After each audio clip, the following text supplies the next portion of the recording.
Hello बच्चों, कैसे हैं आप लोग। आशा करता हूं कि आप लोग अच्छे होंगे और अच्छी तरह अपनी पढ़ाई कर रहे होंगे। इस वीडियो में हम लोग class 7 Pearson IIT foundation mathematics का जो चैप्टर मेंसुरेशन है उसके लेवल 3 के क्वेश्चंस को डिस्कस करेंगे। पार्ट 1 पार्ट 2 में मैंने ऑलरेडी आई थिंक 18 क्वेश्चंस को डिस्कस कर दिया। अब जो 9 क्वेश्चंस बचे हैं उसको डिस्कस करेंगे। उसमें भी एक क्वेश्चन गलत है क्योंकि उसमें कहा है फिगर के बारे में और फिगर मेंशन्ड नहीं है। तो शुरू करते हैं क्वेश्चन नंबर 58 से। क्वेश्चन नंबर 58 कह रहा है The parallel sides of a trapezium are 24 cm and 20 cm। तो ट्रेपेजियम बना लेते हैं पहले। ये हमारे पास एक ट्रेपेजियम मान लेते हैं, एक है 24 सेंटीमीटर और दूसरा है हमारे पास 20 सेंटीमीटर। बहुत बढ़िया। The distance between them is 7 centimetre. इन दोनों के बीच का जो डिस्टेंस है ये कितना है बताइए, 7 centimetre. Find the radius of a circle whose area is equal to the area of trapezium. Simple सी बात है, एरिया निकालना है। देखिए अब ये इसका जो एरिया है टोटल वो किसके बराबर है, एक सर्कल के एरिया के बराबर है जिसका रेडियस हमने मान लिया, इसका रेडियस मान लिया r है। तो बताइए एरिया इसका और इसका बराबर होगा। एरिया कितना, half into sum of parallel sides 24 plus 20 दोनों के बीच की डिस्टेंस मतलब हाइट है ना। ये हो गया हमारा एरिया किसके बराबर होगा, सर्कल के एरिया के बराबर। इसको हम पाई r स्क्वायर लिख दे रहे हैं। इज इक्वल टू हाफ 24 और 20 का जोड़ कितना होगा, 4 2 तो 4 इंटू 7 है ना। पाई का वैल्यू 22/7 इंटू आर स्क्वायर बराबर हाफ इंटू 44 इंटू 7 है ना। ये हो जाएगा 22 2 ज़ा 42 2 cancel, r square is equal 7 into 7 49, that is 7 square. तो आर आया हमारा 7 सेंटीमीटर। तो दोनों का एरिया बराबर। तो कौन सा सर्कल का एरिया इसके बराबर होगा जिसका रेडियस 7 सेंटीमीटर होगा। काफ़ी सिंपल सा क्वेश्चन था। आई थिंक आपको समझ आ तो गया ही होगा। ठीक है, आंसर होगा हमारा 7। नेक्स्ट बढ़े आगे। आसान क्वेश्चन से ही हमारी शुरुआत हो गई। चलिए, और ये फाइनल पार्ट होगा हमारा। ठीक है, इसके बाद आई डोंट थिंक कि कोई क्वेश्चंस बचेंगे। नेक्स्ट 58 हो गया। 59 में फिगर मेंशन नहीं है। क्वेश्चन में कह रहा है in the adjoining figure ABC is square, और कोई एडजॉइनिंग फिगर आसपास मुझे तो नहीं दिख रहा, आपको दिख रहा है तो मुझे बताएं। ठीक है, तो 59 नहीं होगा, 60 नंबर सीधे। The dimensions of a classroom are 12 metre 6 metre and 4 metre. 12 metre 6 metre and 4 metre. बहुत बढ़िया। Find the cost of decorating the walls by wallpaper of 50 centimetre with कितना बोला है, 50 centimetre, that is 50/100 metre, that is half metre, या यही आएगा हमारा 0.5 metre, which cost ₹30 पर मीटर। बहुत बढ़िया। क्योंकि वॉल की बात करी जा रही है ना, डेकोरेटिंग द वॉल्स। तो वॉल्स की बात करें तो एरिया ऑफ वॉल की अगर हम बात करें, ये लेंथ है, ये ब्रेथ है, ये हाइट है। एरिया ऑफ वॉल्स की अगर बात करें तो LB छूट जाएगा, तो ये आएगा 2BH प्लस 2HL। इसी को अगर हम लोग लिखें 2 इंटू L प्लस बी, और हाइट कॉमन, H कॉमन दोनों में, 2B common, L plus B आ गया अंदर। तो लेंथ कितना है हमारा 12 प्लस 6 और हाइट 4, 4 दूना 8, 12 6 12 6 18, 18 6 8 से 8 6 8 144 I think, am I right, हाँ 144 मीटर स्क्वायर। अब यहाँ पे चौड़ाई गिवन है ना। जो डेकोरेट करना है कह रहा है कि find the cost of decorating it's walls bye wallpaper of 50 centimetre. Wallpaper का विड्थ दिया हुआ है, तो लंबाई गुना चौड़ाई यहाँ पे भी लगा देंगे है ना। जहाँ पे चौड़ाई मतलब b दिया हुआ 0.5 या हाफ मान लें, इज इक्वल टू 144। तो लेंथ हो जाएगा 144 2 ज़ा 4 दूना 8, 4 दूना 8 288 मीटर की लंबाई का आपको क्या देना है, वॉलपेपर लगाना है, नहीं कॉस्ट निकालना है। ₹30 पर मीटर बोला है, तो 1 मीटर का 30 रुपया, तो कॉस्ट हो जाएगा 30 गुना 288, 8 या 24 का 4 हाथ 24 2 24 2 8 8,640 रुपया का कॉस्ट आएगा। 8640 बिल्कुल सही है। कर लीजिए, उतार लीजिए। ओके बच्चों, समझ आया? बहुत बढ़िया। नेक्स्ट क्वेश्चन की तरफ हम लोग आगे बढ़ते हैं। तो 3 क्वेश्चंस हो गए। एक तो बनाना ही नहीं पड़ा, बनाई नहीं क्योंकि उसमें क्वेश्चन में गलती है। ठीक है, 61 आसान क्वेश्चन है। 61 कह रहा है कि the volume of a cube is 64 metre cube. सवाल में कह रहा है find the lateral surface area of the cube. LSA मांगा है। LSA का फॉर्मूला क्या होता है? 6a² नहीं, 2a² निकल जाएगा, 4a² lateral surface area. Total surface area 6a² होता है, चूंकि लेटरल सरफेस एरिया में ऊपर नीचे छूट जाएगा तो a² 2a² छूट गया, बचा हमारा 4a²। वॉल्यूम ऑफ क्यूब का फॉर्मूला क्या? a क्यूब 64 किसका क्यूब? 4 का cube. That means side of the cube क्या आएगा? 4 मीटर। ये निकाल लेते हैं, 4 × 4², 4 4 दा 16, 4 दा 64। गजब हो गया, एरिया और वॉल्यूम दोनों का सेम आया। क्या क्या? लेटरल सरफेस एरिया और वॉल्यूम सेम आया। और यहाँ पे हम साइड कितना निकाल के लेके आए? 4 मीटर, है ना। तो 4 मीटर के साइड के का जो क्यूब होगा उसका एरिया लेटरल वाला और वॉल्यूम दोनों आपस में बराबर होगा, है ना। बहुत बढ़िया, 61 हो गया। तो 4 क्वेश्चंस हो गए। 62 में आते हैं। Wire is in the form of square of side 18 metre. एक वायर है, ऐसा क्वेश्चन एक ऑलरेडी कर चुके हैं शायद। 18 मीटर साइड का स्क्वायर है। It is bend in the form of rectangle. इसको रेक्टेंगल के फॉर्म में बेंड कर दिया गया। बहुत बढ़िया। इसका रेशियो 3:1, तो 3:1 में अगर इसको कर दिया गया लेंथ और ब्रेथ को, तो 3x होगा और ये x होगा। What is the area of rectangle?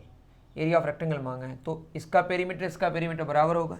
Perimeter of square बराबर होगा पेरीमीटर ऑफ रेक्टेंगल। स्क्वायर का पेरीमीटर होगा 18 × 4, 18 18 18 18।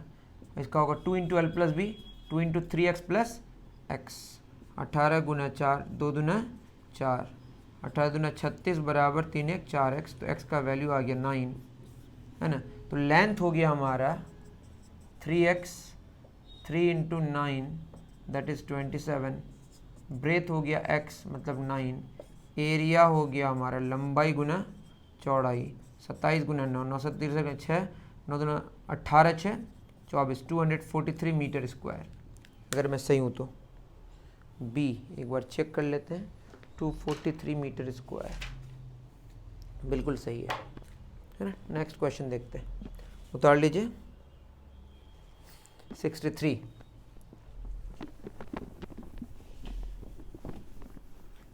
में क्या बोला है? इसमें कह रहा है the angle of a sector of a circle is 108 degree. ठीक है, 108 डिग्री। और कह रहा है the radius of circle is 15 centimetre. तो बोला है the ratio of the circumference circle and length of arc. Circumference और लेंथ ऑफ आर्क, इसको बोलते हैं लेंथ ऑफ आर्क। सर्कमफ्रेंस का formula 2πr, length of arc का 2πr/360 डिग्री गुना theta. Theta कितना डिग्री है? 108 डिग्री, जानते होंगे। 2π कैंसिल, तो ये हो गया 360/108। इसको सिंप्लीफाई करेंगे तो जो रिजल्ट आएगा ये आएगा 10:3। सिंपल, बहुत ही आसान। रेडियस कितना हो कोई फ़र्क नहीं पड़ता, रेडियस कैंसिल हो गया। ठीक है, काफ़ी आसान क्वेश्चन था। इस तरह के क्वेश्चन मैंने ऑलरेडी डिस्कस कर दिए, इसलिए फटाक से मैंने यहाँ पे कर दिया। ओके, चलिए 63 हो गया। 64 में आते हैं, इसको मिटा दे रहा हूँ। 64 में कह रहा है मेरे प्यारे बच्चों, the parallel sides of N isosceles trapezium. Isosceles trapezium का मतलब है कि जो नॉन पैरेलल साइड्स हैं वो आपस में इक्वल होता है। मान लेते हैं ये हमारे पास PQRS है ना, ट्रेपेजियम है। R 12 सेंटीमीटर 6 सेंटीमीटर, तो ये 12 सेंटीमीटर और ये 6 सेंटीमीटर। द पैरेलल साइड 12 और 6, बहुत बढ़िया। Distance between them is 4 centimetre, मतलब ये वाला कितना दिया हुआ है? 4 सेंटीमीटर, ये पूरा 12 है। PT and QR perpendicular, PT यहाँ पे PT और ये QU, ये भी 4 सेंटीमीटर, यहाँ पे 90 डिग्री होगा, है ना। ऐसा find the area of triangle PST इसका एरिया मांगा है, क्या होगा? अब खुद बोलिए 12 है, तो ये वाला ट्रायंगल और ये वाला ट्रायंगल कॉन्ग्रुएंट होगा। 90 डिग्री 90 डिग्री, 4 4 बराबर, ये दोनों बराबर, समझ रहे हैं। तो यहाँ पे देखिए अगर x होगा तो ये भी क्या होगा? x होगा। x और x प्लस 12 और x मिलके कितना हो जाएगा? टोटल 12, आई एम सॉरी 12 नहीं है, ये x और ये 6 है, तो ये क्या होगा हमारा? ये भी 6 होगा। तो x + 6 + x, ये 6, तो ये भी 6 होगा ना। तो 2x बराबर 12, 6 उस बार गया 6, तो x का वैल्यू कितना आ गया? 3। एरिया होगा half into base into height, और हमारी हाइट कितनी आ गई? हाइट तो 4 है, बेस कितनी आएगी? 3, 2 2 ज़ा 4 कितना आया 6 सेंटीमीटर स्क्वायर। कितना आंसर आ गया हमारा 6 सेंटीमीटर स्क्वायर, बिल्कुल सही है। उतार लीजिए, बहुत बढ़िया। नेक्स्ट आते 64 हो गया। 65 में क्या कह रहा है 65 in the given figure O is the centre. O centre है, ये हमारा A B, triangle O A B, और ये एंगल कितना डिग्री है 60 degree. And the radius of the circle is 6 centimetre, ये हमारा 6 सेंटीमीटर है, ये 6 सेंटीमीटर।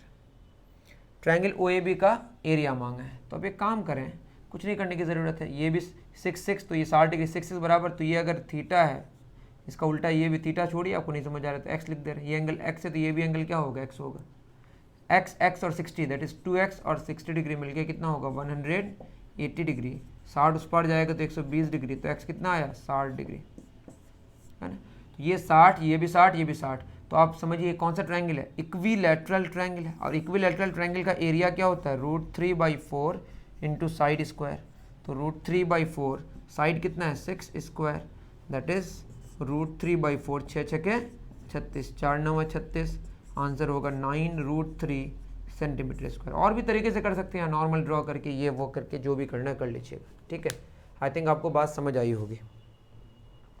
65 हो गया। नेक्स्ट 66 जो कि लास्ट क्वेश्चन होगा हमारा।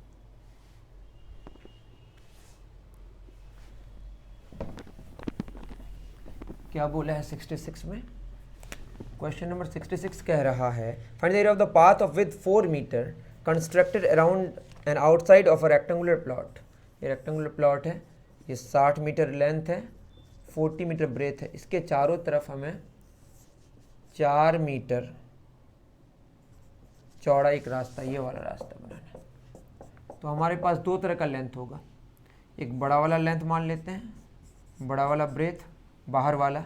तो क्या होगा 6, ये तो 60 है हमारा, इधर भी 4 इधर भी 4, क्या होगा 60 + 8 68 मीटर। यहाँ होगा 40 4 4 8 48 मीटर, है ना।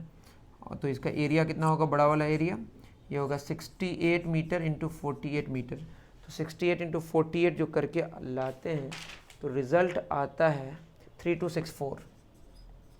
अब छोटा वाला देख रहे हैं, छोटा वाला लेंथ, छोटा वाला ब्रेथ, छोटा वाला एरिया, कितना 60 मीटर 40 मीटर, ये हो जाएगा लंबाई गुना चौड़ाई 60 इंटू 40, 6 6 24, 2400 मीटर स्क्वायर। ओके, तो क्या हो जाएगा जो हमें एरिया चाहिए, रिक्वायर्ड एरिया, बाहर वाला माइनस अंदर वाला, मतलब बड़ा वाला माइनस छोटा वाला। बड़ा वाला कितना आया 3264 माइनस 2400, तो 4 6 में 0 गया, यहाँ कर लेते हैं 3264 माइनस 2400, 4 6 12 में 4 गया 8, 864 मीटर स्क्वायर, 864 मीटर स्क्वायर, बिल्कुल सही है। ये लास्ट क्वेश्चन था हमारा। उम्मीद कर रहा हूँ कि आपको बढ़िया से समझ आया होगा, है ना। मिलते हैं फिर इसी तरह के वीडियो सॉल्यूशंस को लेकर नेक्स्ट वीडियो में, इसी तरह के सॉल्यूशंस को लेकर नेक्स्ट वीडियो में। वैसे ही हमारा लेवल 3 कंप्लीट हो गया। अगर कुछ बचा खुचा है आपको लगता है और मैं भूल जाता हूँ चूँकि, इसीलिए आप कमेंट ज़रूर करें, कमेंट के हिसाब से मैं फिर वीडियो रिकॉर्ड कर दूँगा। ठीक है, थैंक यू वेरी मच।